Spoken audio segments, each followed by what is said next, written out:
Hello बच्चों, welcome to dream classes. तो आज हम बहुत ही महत्वपूर्ण टॉपिक्स फंक्शन का ही पार्ट है और ये है हमारा इन्वर्स फंक्शन यानी कि त्रिकोणमितीय प्रतिलोम फलन। ठीक है, तो उसका कुछ बेसिक कंसेप्ट है जो हमारा प्रतिलोम फलन से रिलेटेड है।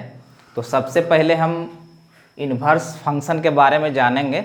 ठीक है, फिर इसके बाद हमारा जो भी है क्वेश्चन है, थ्योरी है, ऑब्जेक्टिव है, उसका टिप्स से अलग से उस पर वीडियो बनाएंगे। ठीक है, तो चलिए देखते हैं पहले हम इन्वर्स फंक्शन है क्या। तो इसका सबसे पहला जो पॉइंट है ये आपको नोट करना होगा और ये नेसेसरी पॉइंट है कि हमारा इन्वर्स फंक्शन क्या है और कहाँ हमें इन्वर्स फंक्शन की ज़रूरत होती है। तो सबसे पहले कि जो फलन एकैक आच्छादक होता है, जो फलन एकैक आच्छादक होता है उसी फलन का प्रतिलोम फलन निकाला जाता है।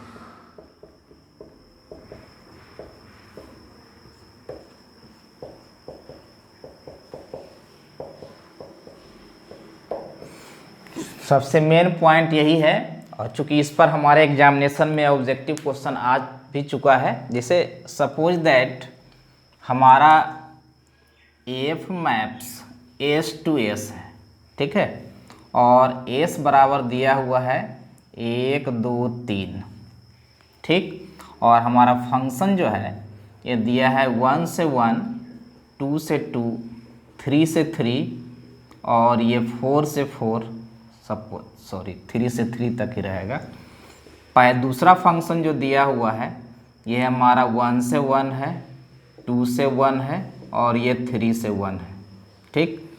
तीसरा जो फंक्शन दिया हुआ है ये दिया हुआ हमारा है 1 से 2 है, 2 से 3 है और ये 3 से 1 दिया हुआ है, ठीक है। यानी कि हमारा 3 तरह का फंक्शन दिया हुआ है। पहला ये है, दूसरा ये है और ये तीसरा ये है। और हमें बताना है कि किस फंक्शन का प्रतिलोम फलन संभव हो सकता है। ठीक है, तो देखिए यदि इसकी बात करें हम तो पॉइंट जो हमारा नोटेबल पॉइंट है उसे याद रखना है कि ये एकैक आच्छादक फलन, जो एकैक आच्छादक यानी कि 1/(1/2) फंक्शन जो होता है, ठीक है, उसी का हम प्रतिलोम फलन यानी कि इन्वर्स फंक्शन निकाल सकते हैं। और इसी पर आधारित हमारा है इन्वर्स ट्रिगो फंक्शन यानी त्रिकोणमितीय प्रतिलोम फलन, जो अलग से 10 से 12 नंबर का क्वेश्चन आता है। तो जब तक ये टॉपिक नहीं समझिएगा उसमें थोड़ा सा परेशानी होगा, ठीक है। तो देखिए इस फंक्शन का लेके चलते हैं हम। हमारा है एस से एस, यानी कहने का मतलब क्या है कि इधर भी एस है और इधर भी एस है और ये फंक्शन से जोड़ दिए 1 2 3 और 1 2 3। यहाँ है 1 से 1, 1 से 1, 2 से 2, 3 से 3, ठीक है। इसके बारे में यदि फिगर ड्रॉ किया जाए तो ये भी है 1 2 3 और ये भी है 1 2 3 और ये फंक्शन हमारा F2 है। यदि इसकी फिगर ड्रॉ की जाए तो ये भी है हमारा 1 2 3 और ये है 1 2 3 और ये भी S और ये भी S। ये इस फंक्शन को F3 कह दिए हैं। अब इसमें है 1 से 1 तो 1 से 1 हो गया, 2 से 1 है तो 2 से 1 हो गया, 3 से 1 है तो 3 से 1 हो गया, ठीक है। लेकिन इसमें क्या है 1 से 2 तो 1 से 2 हो गया, 2 से 3 तो 2 से 3 हो गया, 3 से 1, ठीक है। अब हमको देखना है कि इन सबों में कौन एकैक आच्छादक फलन है, ठीक है। तो देखिए ये फंक्शन जो है हमारा 1/(1/2) फंक्शन है। 1/(1/2) यानी एकैक आच्छादक फलन है, ठीक है, एकैक आच्छादक फलन है। लेकिन ये फंक्शन जो है देखिए x के 1 से अधिक मान के लिए y का 1 मान है, ये हमारा अनेकैक फलन है, ठीक है। और इस तीसरे फंक्शन की बात की जाए तो 1 से 2 है, 2 से 3 है, 3 से 1, यानी कि ये भी हमारा जो है ये भी हमारा एकैक आच्छादक है। एकैक आच्छादक बोले तो पहले एकैक यानी सिंगल मैपिंग यानी x के अलग अलग मान के लिए y का अलग अलग मान हो, देखिए 1 का 2 है, 2 का 3 है, 3 का 1, ऐसा नहीं कि 1 का भी 2 है तो 3 का भी 2 है। ठीक है, तो जहाँ एक आच्छादक फलन है इसका मतलब इसका इन्वर्स हो सकता है और इसका इन्वर्स हो सकता है, लेकिन इसका इन्वर्स नहीं होगा। ठीक है, चूंकि ये अनेकायिक फलन है। ठीक है, तो इस तरह का क्वेश्चन एग्जामिनेशन में आता है। ठीक है, कि क्वेश्चन दे दिया कि F maps S to S, S बराबर 1 2 3 और फंक्शन एफ बराबर 1 1 2 2 3 3, तो कहता है बताइए इसका इन्वर्स होगा कि नहीं, और यदि इन्वर्स होगा तो क्या होगा।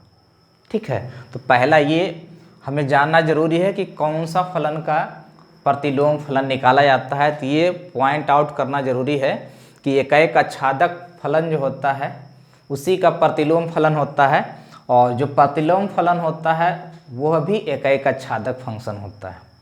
ठीक है, तो चलते हैं थोड़ा सा आगे और कुछ कंसेप्ट को देखते हैं।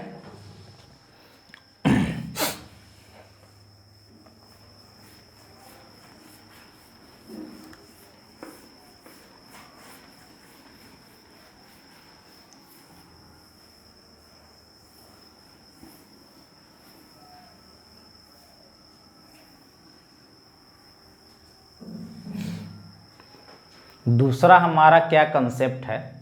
ठीक है, दूसरा हमारा कंसेप्ट ये है कि जब f(x) और g(x), f(x) और g(x)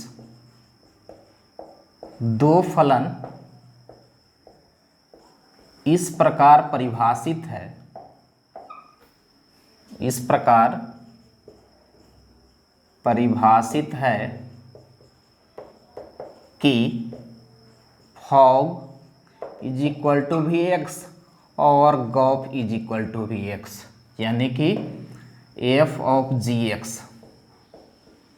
ठीक है, और बराबर यहाँ हमारा जो है और यहाँ पर है जी ऑफ एफ एक्स।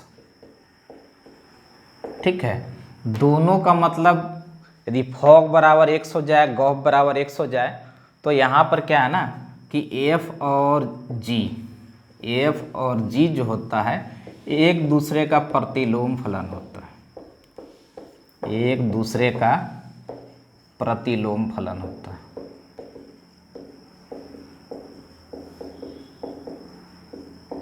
ठीक है, तो इस तरह का हमें याद रखना जरूरी, लेकिन इस x और इस x में अंतर होता है। यहाँ पर है, यहाँ पर x जो है यहाँ हमारा डोमेन ऑफ g होता है और यहाँ हमारा डोमेन ऑफ f होता है। ठीक है, तो दोनों में अंतर होता है, इस चीज़ को आप याद रख सकते हैं। जैसे सपोज डैट आप आगे पढ़िएगा त्रिकोणमितीय प्रतिलोम फलन में कि यदि f(x) बराबर साइन x हो और g(x) बराबर साइन इन्वर्स x हो। ठीक है, दोनों में अंतर है जी, यहाँ x जो है हमारा एंगल है और यहाँ x जो है न्यूमेरिकल वैल्यू है। ठीक है, हम समझने के लिए एग्जांपल दे रहे हैं। यदि हमारा यहाँ पे फॉग निकाला जाए यानी f ऑफ gx। ठीक है, तो f का मतलब साइन है, तो ये हो जाएगा साइन gx, और यहाँ पे आप gx का मान रख दो साइन इन्वर्स x, यानी यहाँ जो x आया ये हमारा न्यूमेरिकल वैल्यू है। और यदि हम यहाँ पे गॉफ निकालते हैं g ऑफ f(x), तो यहाँ g का मतलब साइन इन्वर्स है, तो साइन इन्वर्स यहाँ f(x) होगा, यानी कि यहाँ हो जाएगा साइन इन्वर्स और ये साइन x और बराबर x। यहाँ जो x होगा ये हमारा एंगल है। ठीक है, तो दोनों में x का मतलब अंतर है, इसलिए इस पॉइंट को भी याद रखना है। और विशेष हमारा जो बुक सॉल्यूशन है हमारे NCERT बुक का, वो हमारे ड्रीम्स क्लासेस के ऐप्स में आपको मिलेगा, वहाँ से आप कंप्लीट कोर्स ज्वाइन कर सकते हैं। ठीक है, तो यहाँ पे हम क्या है सिर्फ आपको जो भी टॉपिक्स है उसका हम थ्योरी अच्छे तरीक़ा से बताएंगे, उसको थोड़ा सा समझना है। ठीक है, चलिए ये तो कुछ थ्योरी हो गया। अब कुछ एग्जाम्पल देखते हैं इन्वर्स फंक्शन पर कि किसका इन्वर्स हम कैसे निकाल सकते हैं। ठीक है,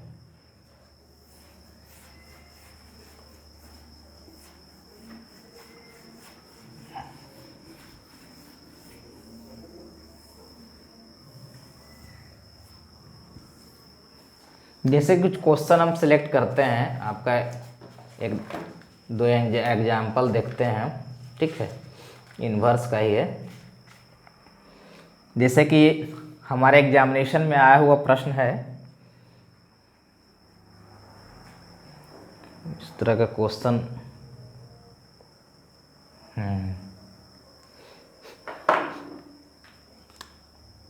जैसे क्वेश्चन ये आया हुआ एग्जामिनेशन में क्वेश्चन है, कहता है एफ मैप्स आर से आर बाई बराबर एफ एक्स बराबर 3x + 4 हो तो एफ इन्वर्स बराबर व्हाट, यानी कि इसका एफ इन्वर्स क्या होगा।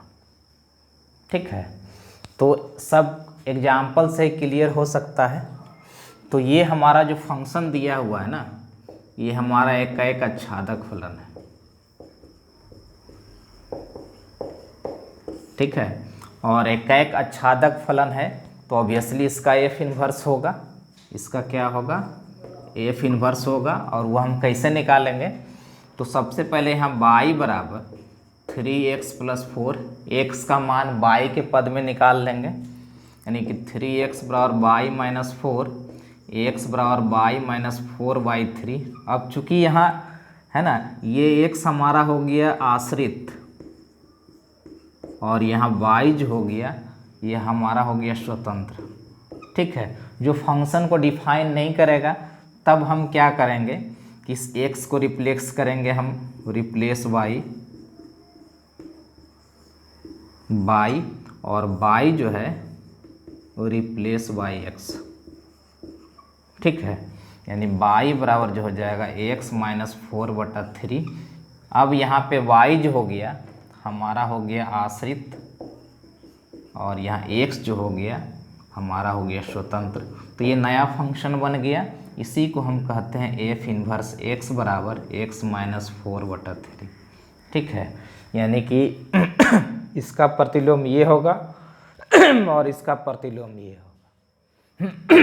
ठीक है, तो इस तरह का क्वेश्चन एग्जामिनेशन में आता है, उसको आप अच्छी तरह से देख लो और आप इस तरह से ऑब्जेक्टिव क्वेश्चन का हल सॉल्यूशन निकाल सकते हैं। ठीक है, अब जैसे कि कुछ ऑब्जेक्टिव हम लेते हैं और इस तरह का जो एग्जामिनेशन में भी आता है, और आपको देखिए क्या है,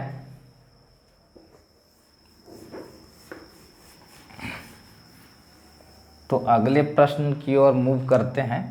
जैसे कि कोई क्वेश्चन दिया हुआ है एफ मैप्स 1 2 3 2 दिया हुआ है ए बी और सी।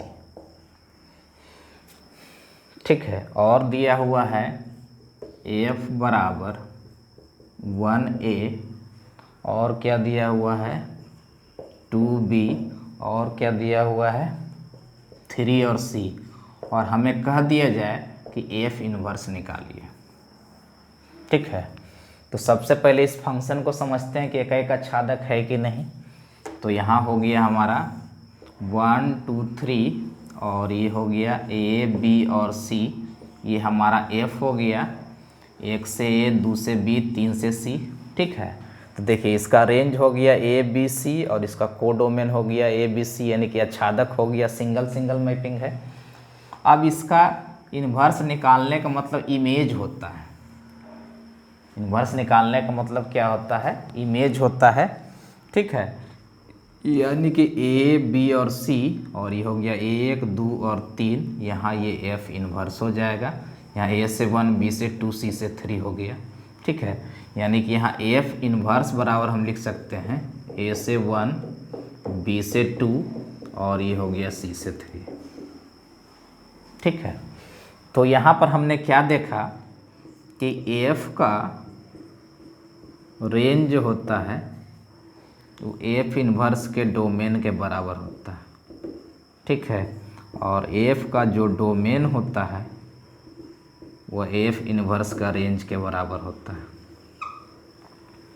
ठीक है, तो ये आप टिक आउट कर सकते हो। यदि डोमेन और रेंज प्रतिलोम फलन का निकालने के लिए आ गया तो इस तरह से हम लिख सकते हैं, लेकिन ये पॉइंट को क्या करना है, नोट करना जरूरी है। ठीक है, कि हमारा एफ इनवर्स इस तरह से भी निकाला जाता है।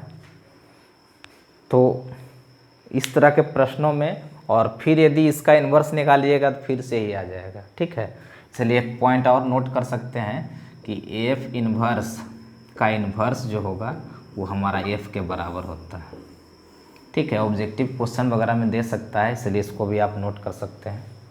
ठीक है, तो ये इन्वर्स फंक्शन का थोड़ा सा हमने थ्योरी बताया, और विशेष जो है एनसीईआरटी बुक का सॉल्यूशन जो है हमारे ऐप्स पे आपको मिलेगा, जहाँ पे आपको completely fully NCERT book solution 1.1 से लेकर जहाँ तक टॉपिक एंड नहीं होगा वहाँ तक आपको मिलेगा। ठीक है, तो बस बेस्ट ऑफ लक।